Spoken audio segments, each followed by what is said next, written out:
Peter's on the phone. Hold on. Sorry, I'm late. Wrapping up some business. Good afternoon. The President this morning met with General McMaster. As you know, General McMaster is helping lead the team that's organizing the President's upcoming foreign trip. And this week, the President has been focused on meeting with the team, getting ready for the various stops that he'll be making and meetings that he's going to be having. During his many conversations with world leaders, the President has seen a great desire for America to re-engage and be a leader once again in helping solve the world's complex problems. And he's already made moves both behind the scenes with leaders and his public statements to show them that America is reasserting its leadership on the world stage. These visits are another important part of this American resurgence. While on the trip, the President will further our strategic objectives in the region, creating new opportunities that will strengthen the United States and our allies while weakening our enemies. I know many of you are interested in the logistical aspects of this trip, and we'll be trying to have further briefings throughout the week on those aspects of the trip as soon as we can, so stay tuned. Also on the subject of foreign visits, I'd like to announce that the President has invited the Crown Prince of the United Arab Emirates to visit the White House on May 15th. And the Crown Prince has accepted. We look forward to welcoming the Crown Prince and see the visit as an opportunity to deepen cooperation with a key partner in the Middle East. Moving on to domestic matters, the Vice President spent his morning today on Capitol Hill. He met privately with Majority Leader McConnell and also had individual meetings with other senators. The discussions focused primarily on the path forward for the American Health Care Act in the Senate and how the administration can work with Congress to craft a tax reform bill that follows the President's priorities: simplification, providing tax relief to the American families and individuals, and stimulating the economy. The Vice President also attended the weekly Senate Republican Policy Lunch. Later this afternoon, the Vice President will be joined by Second Lady Karen Pence, General McMaster, and Ivanka Trump to welcome more than 150 military families of all branches of service for a reception at the White House. The event recognizes National Military Appreciation Month and National Military Spouse Appreciation Day, which takes place this Friday. The President's cabinet is busy inside and out of the Beltway, speaking on the administration's agenda with local officials and key stakeholders. Secretary of Health and Human Services Dr. Tom Price is in Michigan and West Virginia today, where he will hear from those on the front lines of the fight against the opioid epidemic. Also today, the Justice Department announced that Attorney General will be speaking on opioids on Thursday at a Drug Enforcement Administration 360 Heroin and Opioid Response Summit in Charleston, South Carolina. The DEA's 360 strategy is designed to help cities and surrounding regions deal with the heroin and prescription drug abuse epidemic and the violent crime associated with it. This day-long event, sponsored by the DEA, Anti-Drug Coalitions of America, and the University of Charleston School of Pharmacy, will bring together stakeholders and professionals working in law enforcement, prevention, education, treatment, recovery, healthcare, and emergency response. In Washington, Secretary of Commerce Ross is speaking this afternoon at the 47th Conference of the Americas, which is taking place at the State Department. The event brings together administration officials, distinguished leaders from across the region to focus on major policy issues affecting the hemisphere. Also at the State Department this morning, Secretary Tillerson participated in a signing ceremony for the United States-Georgia General Security of Information Agreement with the Prime Minister of Georgia, a major milestone in security cooperation between our two countries. The President was also pleased to see several top administration officials recently move through the Senate. Last night, Heather Wilson was confirmed to be Secretary of the Air Force, and Governor Branstad was approved by the Senate Foreign Relations Committee to be ambassador to China and is moving on for a vote on the floor of the Senate. The President also looks forward to seeing Dr. Scott Gottlieb confirmed by the full Senate to serve as Commissioner of the Food and Drug Administration later today. Finally, with regard to the Paris Climate Agreement, the President has been meeting with his team for quite a while on this matter, and he will not be making an announcement regarding that agreement until after he returns from the G7. With that, I'd be glad to take your questions. Caitlin. Thank you, Sean. We got two questions for you today. The first one is, why did the President wait 18 days to fire Mike Flynn after the White House was informed of his conduct and warned that he was a potential target for Russian blackmail? Because you realize the timing of this makes a lot of people think that he wouldn't have been fired if the story had not come out in the media. Well, I think, first of all, let's look at the timeline. Sally Yates came here on the 26th of January. Then she informed the counsel's office that there were materials that were relevant to the situation. It wasn't until about 7 days later that they had access to those documents. After that time, they did what you should do, frankly, is an element of due process, reviewing the situation. They informed the president right away after they were informed of her giving us a heads up, and ultimately the president made the right decision. But I guess the question, or the point that I would put back on you is, somebody came over, gave us a heads up on a situation, told us there were materials. We were provided those materials 7 days later, reviewed those materials, underwent a process of reviewing the situation, and ultimately the president made a decision, and it was the right one. So I think that the process worked, frankly, when you think of the time in which we had the information to make the decision that the president made. Well, you're saying the president stands by that decision and he made the right decision, but why does he continue to defend Mike Flynn? Well, I don't think it's not a question of defending Mike Flynn or not. Hold on. It's a witch hunt, and he should seek immunity. Right. I think Mike Flynn is somebody who honorably served our country in uniform for over 30 years. And I think, as he's noted, Lieutenant General Flynn was asked for his resignation because he misled the vice president. But beyond that, I think he did have an honorable career. He served with distinction in uniform for over 30 years, and the president does not want to smear a good man. What was his role at the White House in those 18 days? Was he still fulfilling his normal national security advisor duties? Yeah, I'm not going to get back into it. I will say, as I mentioned, the time. Do you think it's worrisome that he was still doing that when he was a potential target of Russian blackmail? Can I just, one thing that I think is important to note is let's look at, again, how this came down. Someone who is not exactly a supporter of the president's agenda, who a couple days after this first conversation took place refused to uphold a lawful order of the president's, who's not exactly someone that was excited about President Trump taking office or his agenda. She had been, hold on, Caitlin, hold on, no, Caitlin, let me answer the question. She had come here, given a heads up, told us there were materials, and at the same time we did what we should do. Just because someone comes in and gives you a heads up about something and says, I want to share some information, it doesn't mean that you immediately jump the gun and go take an action. I think if you flip this scenario and say, what if we had just dismissed somebody because a political opponent of the president had made an utterance, you would argue that it was pretty irrational to act in that manner. We did what we were supposed to do. The president made ultimately the right decision, and I think he was proven that How is she a political opponent of the president? she was. She's the acting attorney general that he kept appointed on. by the Obama administration and a strong supporter of Clinton. So that's now, I think, number 4. So, Jim. Thank you, Sean. Are the canceled meetings a sign the president is vacillating on the Paris Accord and undecided whether to remain in the agreement or withdraw from it? You know, I think it's simply a sign that the president wants to continue to meet with his team, develop meet with not just the economic piece, but his environmental team, and come to a decision on what's the best interest of the United States using the expertise that surrounds him. Well, okay, Mara. John, does the president want to win the war in Afghanistan? Yes. What would winning mean to him? I think reducing the threat, especially when it comes to ISIS and the Taliban. Reducing the threat. Well, I mean, minimizing, eliminating, but obviously, in the best case scenario, we want Major. I'm going to answer Mara's question. I think the answer is that we want to eliminate the threats that are against our national security and pose a threat to our citizens, our allies. So we need to fully eliminate any threat around the globe, frankly, not just in Afghanistan, that poses a threat to our people and our allies. I just have a question as he considers what to do next and if he wants to commit more troops. At one point we had 100,000 troops there and we didn't eliminate the threat. Why would 15,000 do the trick if 100,000 did before? Well, I think that's a very Washington question, meaning just because you spend more, throw more people, doesn't mean you're doing it in the most effective way. I think one of the things that he has asked his national security team to do is to actually rethink the strategy. What are we doing to achieve the goals that you were asking about? How do we actually, how do we win? How do we eliminate the threat?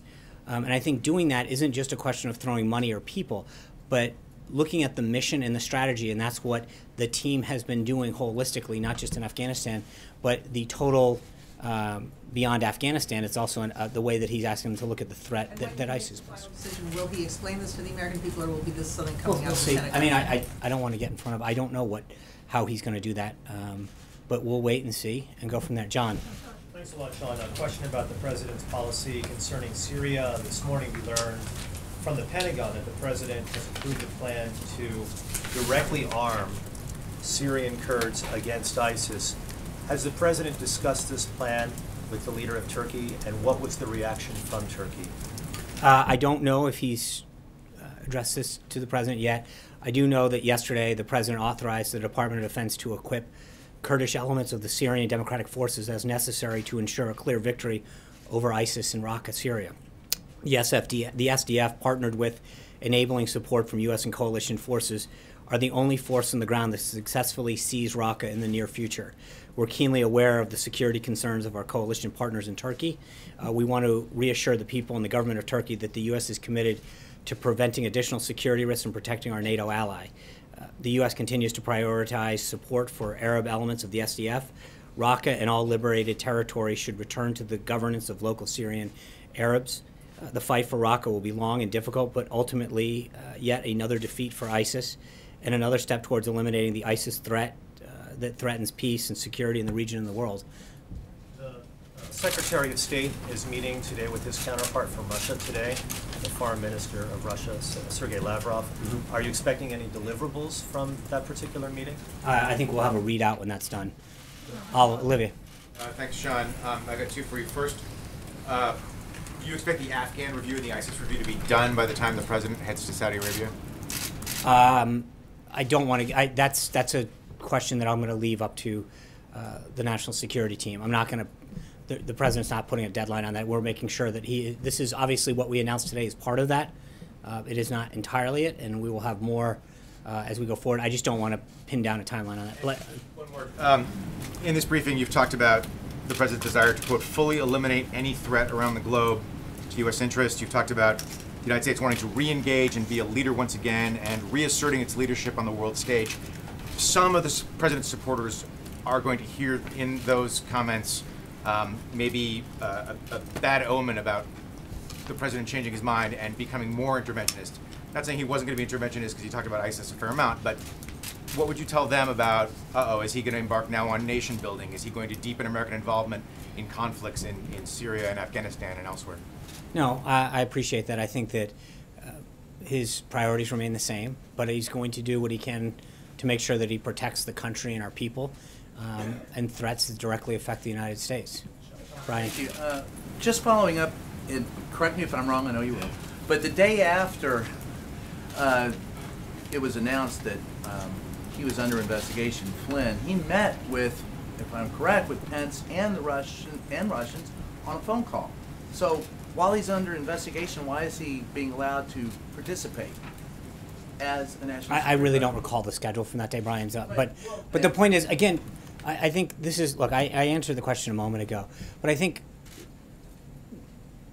as I went through the timeline, Sally Yates came over here, gave us a heads up, provided us the opportunity, made it very clear that materials were available for the council to review.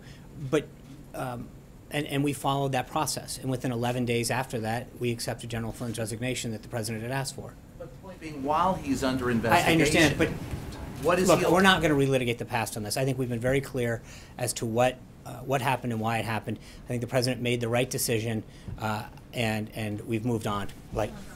Can you confirm that the meeting today between Ivanka Trump and Mr. Pruitt was canceled, and if so, why? I don't know. I'd be glad to get back to you on that. I'm not sure. And secondly, as it relates to the G7, you said the decision on the Paris Climate Agreement will be made after the G7. So does the president feel that he can extract any concessions while he's there? Does he feel like he can renegotiate it? Or does he just want more time? Why until after the G7? I think the president wants to make sure that he has an opportunity to continue to meet with his team to create the best strategy for this country going forward. Sarah Murray, welcome back. Mrs. Sarah Murray, congratulations. Thank you very much. I just want to get back to Olivier's point. I mean, why shouldn't President Trump's supporters, if he does decide to add more troops in Afghanistan, see that as running counter to what he campaigned on for so long? The notion of America first, the notion of, the fact that we're too involved in foreign entanglements abroad. He campaigned on that, and the way he's governed, I think, from what we've seen in Syria and from what he's considering in Afghanistan, seems to send a very different message. I just want to be clear. The one thing that there is a difference between Afghanistan proper and our effort to defeat ISIS. And that's one thing that he was also very clear on in the campaign, that, and as president, that he is going to do everything he can to fight radical Islamic terrorism, to root out and destroy ISIS. In some cases, if ISIS, where he has to go into Afghanistan, they may be synonymous at that point, but they are not always the same, right? You can be in, the goal is always going to be defeat ISIS, which is something that he's been very clear on with the American people from the get-go. But that all being said, let's be clear, with the exception of the piece that we announced today, that the president authorized yesterday, no decision has been made. So let's not get ahead of what that ultimate policy will be. One other question. Can you just give us a better sense of what the president has been doing with his time the last few days? We haven't had very detailed schedules. We haven't been seeing him publicly. He's only had, one or two meetings. So what is he actually doing all day long? Thanks. I mean, as I said at the top, the president's going on a 8-day trip. He's going, to Saudi Arabia, Israel, Rome, the G7, NATO. This is an opportunity. Next week, as I mentioned, he's going to have the Crown Prince here. He's got a commencement speech at the Coast Guard Academy. Part of the use of this week is to be meeting with the principals and the head of the directorates of the countries that we're going to ahead of the meetings, where he's receiving extensive briefings throughout the week with his team. He's had several meetings with General McMaster over the last couple of weeks, who's one of the leaders in the effort for this trip. He's met with the Chief of Staff, his legislative team. He was just meeting when I walked out of the Oval Office with part of his economic team. So this is an opportunity for him to get ahead of this first really long foreign trip, to make sure that he is on a whole host of issues, whether it's ISIS, whether it's our economic issues or trade issues, to make sure that we go in there, strengthen our relationships, but also make sure that we put America's priorities first. Yeah. President Trump tweeted yesterday that the story of possible collusion between his campaign and Russia is a hoax, and he questioned when this taxpayer-funded charade would end. Is the administration trying to set parameters on what Congress and the FBI should investigate? No. And so, and if that is the case, so what did the president mean by when will this charade end? Well, I think even Director Clapper said yesterday, when asked if there was any evidence that he had seen of collusion, he said no. And I think that at some point, I said it before in this briefing room, but we have to take no for an answer. He said that the Director of National Intelligence asked, has there been anything that you've seen additionally that shows collusion? He answered very clearly. The answer is no. And it continues to be no. And I think that there's a point at which all of the things that the president is doing economically and in national security-wise to move the country forward, we need to take no for an answer and move on to the issues. But is it the role of Congress and the FBI to say when a matter should be concluded and not the White House? And then also following up on that, Senator Lindsey Graham has said that he wants to look into President Trump's business dealings to see if there are any connections to Russia. Would the White House cooperate with that? Yeah, so the president obviously was aware of Senator Graham's suggestion after he made it today, and he's fine with that. He has no business in Russia. He has no connections to Russia, so he welcomes that. In fact, he has already charged a leading law firm in Washington, D.C. to send a certified letter to Senator Graham to that point, that he has no connections to Russia. So that should be a really easy look. Matt. Thanks, Sean. Two questions on two different topics. First, you said that Sally Yates was a strong supporter of Hillary Clinton. What is that based on? I think she's made some, I think she was widely rumored to play a large role in the Justice Department if Hillary Clinton had won. So on a different topic, I have a question about that fired usher, Angela Reed. Mm-hmm. It was reported that she received a generous severance package. I'm wondering, how do you give a substantial severance package to a government employee? I don't know. I'd be glad to get back to you on that. Anita. Yesterday we learned that, or Sally Yates had said that she learned of the first immigration order, the travel ban, by reading the newspaper.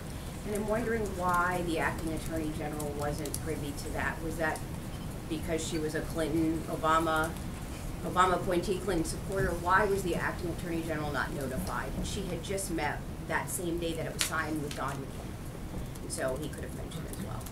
I don't I don't know why she wasn't. Again, I think if we want to relitigate the first executive order at the time, we talked about all of the proper individuals that needed to be made aware of, were made aware of at the time. Is it not unusual that the I don't. Attorney General? Again, I think I also, just to be clear, again, remember, this is someone who ultimately didn't even want to enforce it. So to prove, I mean, to suggest that somehow. Oh, she wanted to enforce it until she knew I understand that, but I think ultimately we were proven right about who needed to be in the loop on that, because she ultimately chose to disregard the president's lawful order. It was on purpose, though, is what No, you're I saying. didn't say that. Please don't. I did not say that. What I'm saying is that we discussed at the time of the executive order being signed back in January the process by which that was followed. The appropriate people then were in the loop on that. Sarah. Yesterday in her testimony, Sally Yates said that she arranged for White House counsel to view the evidence against General Flynn at the DOJ, but she wasn't around to see if that happened. You said that that took place 7 days after her initial meeting. Was the evidence against Flynn relayed to the president at that time, or did the president learn about the allegations against Flynn through the media 18 days later? So following the meeting, the White House counsel immediately informed the president and senior White House personnel when she first came here. Late on Friday, the 27th, Yates and the White House counsel met again to discuss certain issues that she had left unclear at the time. And then the president, as you know, fired her on the 30th of January after she refused to enforce the president's legal executive order, contrary to the advice of career DOJ officials at the time, who had told her that this was legal. She overrode them, didn't do this. The White House didn't get access to that underlying evidence described by Ms. Yates until Thursday, February 2nd, which is a week after Ms. Yates first met with the White House counsel. And then that's when I think the full sort of review began, once they had access to that information. Was the president informed at that time? I know he was informed at the front end of what she had told him, and the council had informed them that they were going to then seek the information that she said was available to them. Hallie. Two different topics for you. I want to follow up on what a couple of folks have already mentioned here. You've described in this briefing what Sally Yates did as a heads up with Don McGahn. She has testified she came to the White House twice in person to meet with Don McGahn on the 26th and the 27th to do more, she says, than simply offer to provide material. She says she encouraged the White House to act and expressed real concern about Mike Flynn being compromised by the Russians. On the 28th, Saturday, Mike Flynn sat in on that Oval Office phone call with President Putin. Was that the right call? Again, I think what you have is somebody who was an Obama appointee coming in and saying, I'm giving, I get it, but at that moment, sure, you have someone who you have to wonder why they're telling you something, to the point where they had to come back a second time because what they were saying was unclear. So let me follow up on that, because and before I get to the second topic, you said it was widely rumored that she wanted to be a part of the Clinton White House potentially. And so that makes you negate her coming to No, I'm not, I guess my point is that somebody who is not, who clearly showed by the fact that career DOJ attorneys told her that the president's lawful order, that she should sign the president's lawful order, and then chose not to do it, was clear. I get it, but that vindicates the president's point that this was not somebody who was looking out. I think my point is that we were correct in the assumptions that we made at the time. Trey. Yeah, my second topic for you, though, is just on health care. Yeah. Is the White House asking Senate leadership to put more women on the working group? I'm not aware of that. Trey. White House like to see that? I think the more voices that we can put on a panel to help get this done, the better. So to the extent I'm not going to tell Leader McConnell, or the White House is not going to tell him how to conduct a panel, but at the same time, I think that any voices that can be constructive in getting a more patient-centric healthcare system put together, would be welcome. But that's not our call to make. Trey. Thanks, Sean. There's been a number of conversations in Washington this week about the relationship between H.R. McMaster and the president. How does President Trump characterize his relationship with his national security advisor? Excellent. Another follow-up question very Yeah. quickly on Flynn. You've spoken from the podium before about the president asking Michael Flynn to resign as a result of him misleading the vice president. We've learned a lot about Michael Flynn this week and potential investigations, and we know actual investigations into his actions before coming here to the White House. Was this at all considered in the president's decision to ask him to resign? I think you can only, I mean, you can only accept someone's resignation once. So he asked for it, he got it, and so to go back and relitigate isn't really something that makes a ton of sense. He got it, he asked for it, he got it the first time. I don't think you go back and continue to say, would I have asked for it here, here, and here? He did what he did the first time, he was right, and he got it. Amen. Thanks, Sean. Can you just be clear on the 18 days? Did the White House put any security restrictions on Mike Flynn at all during that period of time? Was he limited in terms of his access to classified information, national secrets, or decision-making in any way? I'm not aware of any. Was that a mistake in retrospect? I can't, it doesn't, the decision that we made was the right one. The president made a decision, he stands by it. Jenna. So I just want to go over this timeline again. You have Yates coming to the White House on January 26th and the 27th. You then have McGahn going to the DOJ on February 2nd to see those documents. But it's not until February 13th that Flynn actually resigns. Well, tell us what happened between, you know, you got this warning, you then saw documents that backed up that warning, and then you have 11 days that pass. What was happening in those 11 days? I think if you go back in time and look at what we talked about at the time, there were several conversations that occurred with General Flynn between the Chief of Staff, the General Counsel, the Vice President, that all occurred then. Look, we took, when you think about the scope of time that actually occurred, those 11 days, to make sure that we did the right thing is important. And we ultimately did, and that's what's important when you think of this. And when you look at this compared to other instances, the idea that in 11 days a review was conducted, the president acted decisively, I think that's actually shows that the system worked properly. John. Are you guys disputing at all how Yates describes those conversations on the 26th and 27th? She's saying that she came here with great urgency, that she made clear that he had been compromised, that she had evidence that he had been compromised, that this was something that she felt like the White House was going to take action on? Well, look, I'm not going to, I don't think that there's 100% agreement about how she describes everything. But I think generally, as far as the timeline goes, we're fine with it. But I'm not going to nitpick the fact that her, you know, what her tone was like.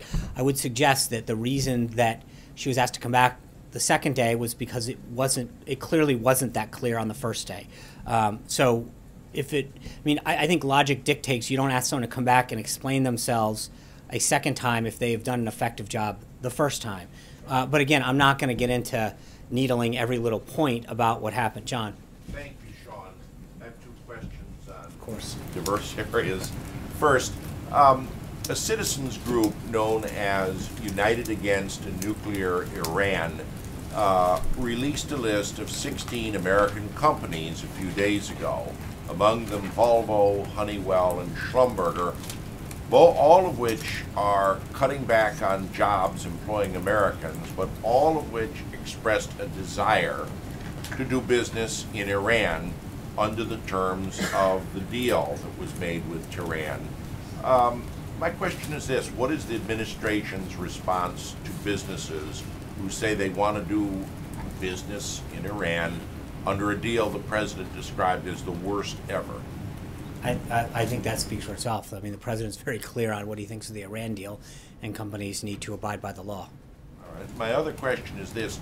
2 weeks ago, Monday, when the president met with some of us, he said, and it was on the record, he would have an answer on the administration's policy toward the International Monetary Fund in a few days.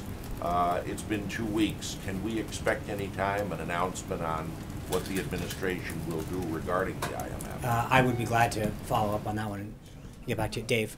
Sean, the governor of Texas on Sunday signed a law that essentially outlaws sanctuary cities in the state of Texas. Do you view this as a positive step, and would you encourage other states to do the same? Obviously it's a positive step. I think it shows that, as we've discussed here, both from an economic and a security standpoint, that makes sense for the citizens of our country. Each governor, each mayor is going to have to make their own decisions, but I think the president's position is very clear when it comes to sanctuary cities and how we're going to try to address them going forward. Because it's not just an economic issue, it's not just a jobs issue, but it's a security issue for our country. And so I think ultimately every elected official from the local level all the way up to president needs to feel comfortable with the laws that they're passing to make sure that they're protecting the people. I mean, ultimately, that's what every government first and foremost responsibility is to its people. What does this mean for the administration's position that these sanctuary cities should not be existing nationally? Will you still take action that denies funding to cities nationwide? Well, again, I think it's a positive sign. I hope more follow the governor's lead. But we're going to do exactly what the president said and follow through on the executive orders he's made. Major. So, Sean, you mentioned Director Clapper's testimony yesterday. Said no evidence of collusion. But then he was also asked if he was aware of the FBI counterintelligence investigation. He said he was not. And therefore, he left the impression before the panel he could not give a definitive answer about the question of collusion. Do you accept that as a valid representation of his knowledge and the fact that this remains an open question? Sure. I mean, in the sense that I'm not going to question, but I think the interesting thing is on all the other issues that he testifies about, everybody takes it as whole cloth, that if he says anything, he was the DNI. So when you guys want him to speak for the entire 17 agencies, you sort of assume that that's what he's doing. In this case, when he's been asked similar questions before and said, well, I can't speak to this case, generally speaking, I've seen nothing. The presumption is therefore he's got to be telling it. In this case, he's saying, I have not and continue to do not see anything that shows an effort of collusion. As the DNI, I would ask you the same question, which is at some point, given all that he was seen and all that he was given access to, when at some point are you guys going to accept this idea that there was no collusion? I'm asking you if you accept what he testified equally, sure, that they have equal weight. That yes, at the time he said, and the agency said they found no evidence, that is a representative fact that you take as valid, and it's also a representative fact that you take as valid. He was not aware of an FBI counterintelligence investigation, and therefore at this time cannot say conclusively there was no collusion. You give them equal weight, correct? Sure. Okay, fine. On Afghanistan, because I think it's important what the president's thinking about. You've been implying that ISIS is a part of the Afghanistan equation. And what I want to ask you about is, as the president looks in Afghanistan, as a team presents him options, are those options primarily about whatever ISIS component is in Afghanistan, or the larger, more malignant issue in Afghanistan, which has always been the Taliban? Right. So there's, as you know, multiple missions going on to confront those multiple things. The U.S. currently has about 8,400 forces in Afghanistan doing a counterterrorism operation, which is Operation Freedom Sentinel, and then the NATO mission, which is to train, advise, and assist under Operation Resolute Support. The main objective of us being in Afghanistan from being used as a safe haven for terrorists to attack the United States and our allies, that is the main objective. We remain very focused on the defeat of Al-Qaeda, its associates, as well as the defeat of ISIS-K, which is the ISIS affiliate there in Afghanistan. But that is simply put what the mission is going forward.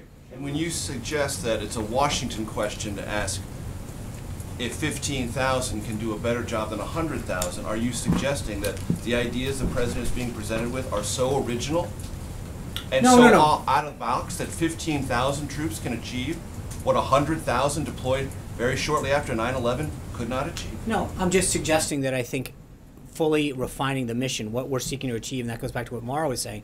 What is the exact objective? How far away are we doing it? What's the time level that we have to have? Can we grow the Afghan force? Is there I mean, there are several things that go into a strategy.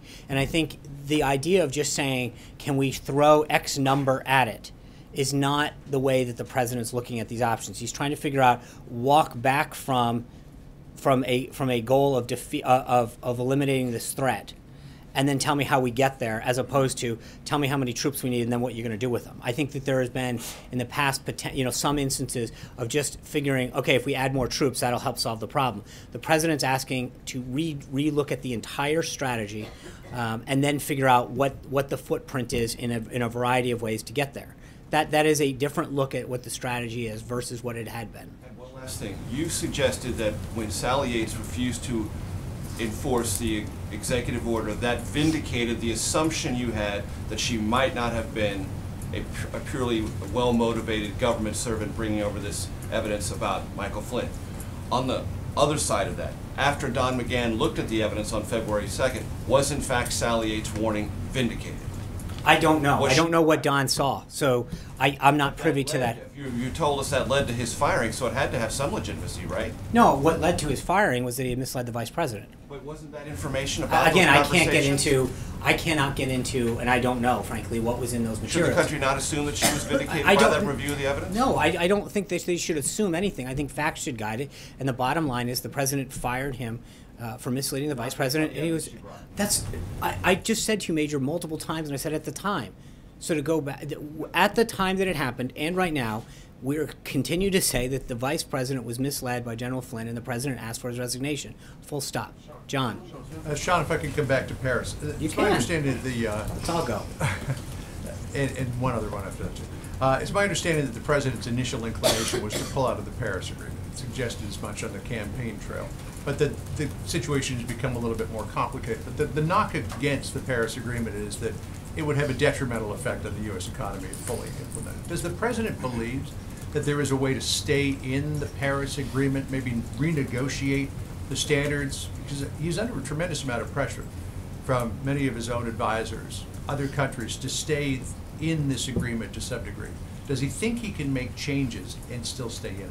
I think the reason that he is seeking the advice of his team is to get options, and then he'll pursue the best one. But I'm not going to tell you which one that he's going to do. That's why he's continuing to meet with the team and to get advice. That's it, plain and simple. Steve. Well, hang on, I got one other Oh, thing. yeah. Also, what in the omnibus spending bill that the president signed was a provision to extend the EB-5 visa program. And it's been pointed out that the company that Jared Kushner was recently in charge of has been aggressively reaching out to people in China to say, invest in our property in Jersey City. Remember the EB-5 program, that people that invest a certain amount of money in this country get the sort of golden visa program. Does the president see any potential conflict of interest there? I think Jared has no affiliation with that company anymore. He recused himself from it, sold his interest in it. So that's a question more for the company itself to ask. So the president doesn't see any potential conflicts here? No, I mean, the Jared did everything that was required to make sure that he recused himself and took all the steps necessary. Steve. Before the briefing, you put out a statement, Sean, that congratulates... Thank you for bringing that up. Right. Yes. Moon, the liberal who ran in South Korea, he had actively campaigned suggesting that the president's idea that South Korea pay its fair share of the THAAD missile system is a bad idea. He wants warmer relations with the North. Do you hope to convince him to change his mind? I think the president looks forward to meeting with him and talking about our shared interests. So I'll wait for that conversation, and I'm sure we'll have a readout for you. Second question. Okay. You did say that the president has an excellent relationship with his national security advisor, but there's been a widely circulating column written by Eli Lake that Right. quotes the president, two sources, saying that his national security advisor is the general undermining my policy. Did the president say that? No, I don't believe he has. I haven't seen him. I was with, I mean, I think when you look at the president's schedule this week, as I just noted to Sarah a little while ago, there's probably no one aside from family members that are spending more time with the president this week. The General McMaster, he values his counsel. He continues to be extremely pleased with his pick and his performance as National Security Advisor, and he has the utmost confidence in him. Tulu. Thank you, Sean. Just a couple more questions on General Flynn. You keep saying that the White House was given a heads up by Sally Yates about what General Flynn had said to the Russians. She described it differently, saying that she told the White House that General Flynn had been compromised by the Russians and was subject to blackmail by the Russians. Is that the position of the White House now, after seeing all the same evidence that Sally Yates saw, that General Flynn was compromised and potentially blackmailed by the Russians? I think, look, we've commented on this. We made a decision based on actions that he took. The president asked for and accepted his resignation. We're not looking to relitigate this. Don't the American people deserve to know whether or not they're They need to know that the president took decisive action in this country's best interest. And back to Steve's question, made an excellent choice for National Security Advisor.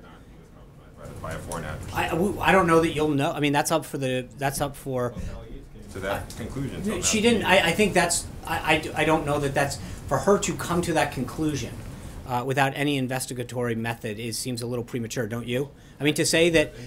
Hold on, no. But what I'm saying is. Does the White House investigate whether or not their national All I'm security gonna, advisor as has I've been said compromised multiple by the Russians? times, we looked into the situation. The president made a decision, and it was the right decision. Jonathan. Sean, a follow-up on that, but first I wanted to ask you about FBI Director James Comey's testimony.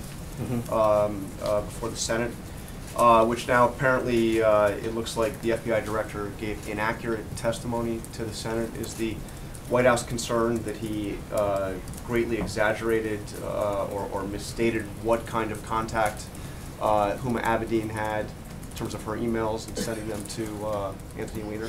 I have not asked the president or the staff about that, but I mean, I think there's the one issue is I don't think there's any question by any account that that there was classified information inappropriately shared on an unclassified system to an uncleared person. I mean, that's, to me, I think what continues to be the takeaway.